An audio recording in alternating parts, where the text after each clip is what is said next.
बासमती चावल बेचने वाले एक सेठ की स्टेशन मास्टर से सांठगांठ हो गई। सेठ को आधी कीमत पर बासमती चावल मिलने लगा। सेठ ने सोचा कि इतना पाप हो रहा है तो कुछ धर्म कर्म भी करना चाहिए। एक दिन उसने बासमती चावल की खीर बनवाई और किसी साधु बाबा को आमंत्रित कर भोजन प्रसाद लेने के लिए प्रार्थना की। साधु बाबा ने बासमती चावल की खीर खाई।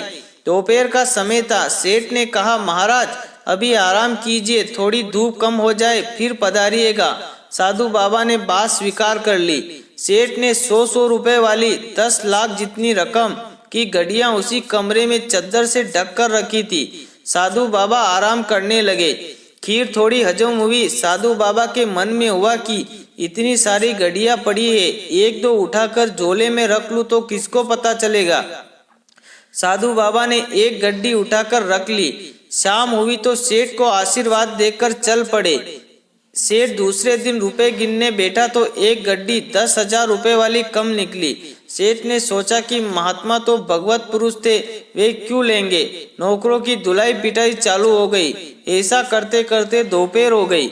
इतने में साधु बाबा आ पहुंचे। अपने झोले में से गड्डी निकालकर सेठ को देते हुए बोले, नौकरों को मत पीटना, गड्डी मैं लेकर गया था। सेठ ने कहा, महाराज आप क्यों लेंगे।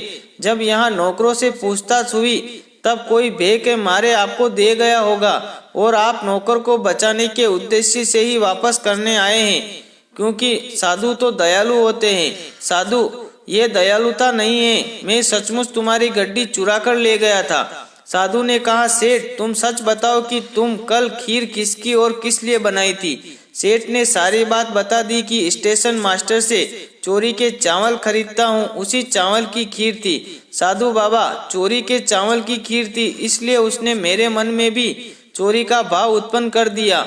सुबह जब पेट खाली हुआ तेरी खीर का सफाया हो गया, तब मेरी बुद्धि शुद्ध हुई कि हे राम, ये क्या हो गया। मेरे कारण बेचारे नौकरों पर न जाने क्या बीत रही होगी, इसलिए तेरे पैसे लौटाने आ गया।